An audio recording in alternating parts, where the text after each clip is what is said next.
Do you believe in ghosts? Stories about spirits, ghosts, and other ghouls haunting us after they die are about as old as humanity itself. And yet, to this day, people still debate. Are ghosts real, or are they all just frightening stories to tell around the fire? Let's find out in today's episode of Colossal Mysteries. People have been trying to find ways to communicate with spirits of the deceased for longer than humans have been recording history. A seance can take different forms, but the goal is always the same: communicate with ghosts. This is done with the help of a medium, someone who claims to be in contact with the dead.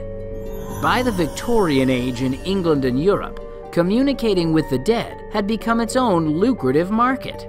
At the time, it was popular for wealthy women to hold seances in their parlors with their friends.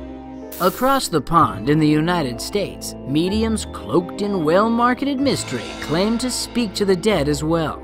But even then, there were plenty of skeptics who thought they were all just out to make a quick dime. And the evidence certainly seems to be in their favor. According to experts, many of the most popular methods for detecting spirits, like devices to record ghostly noises known as electric voice phenomena, are simply bunk science. So it would seem there's no compelling evidence to prove that ghosts are real. But it does still beg the question: if ghosts don't exist, why are there so many stories of sightings and hauntings? Why are many seemingly reasonable people convinced they've seen a ghost? Experts can't say for sure, but they do have several theories that could explain why so many people believe they've seen ghosts. An experiment from the 1980s hypothesized that some ghost sightings could be chalked up to electromagnetic fields. Test subjects wore helmets that were zapped with a magnetic field and found that 80% of them felt an unexplained presence in the room. Others think ghost sightings could be caused by carbon monoxide poisoning.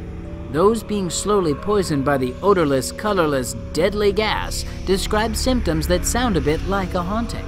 They can feel a pressure on their chest, strange whooshing sound, and have a paranoid sensation like they're being watched. Some blame hauntings in creaky old houses on toxic mold for the same reason as carbon monoxide. Certain toxic molds can cause symptoms that sound an awful lot like an encounter with a ghost. But even with an overwhelming lack of evidence, there will always be those who believe ghosts are real. And until science can come up with a concrete answer, it's up to each and every one of us to decide what we believe.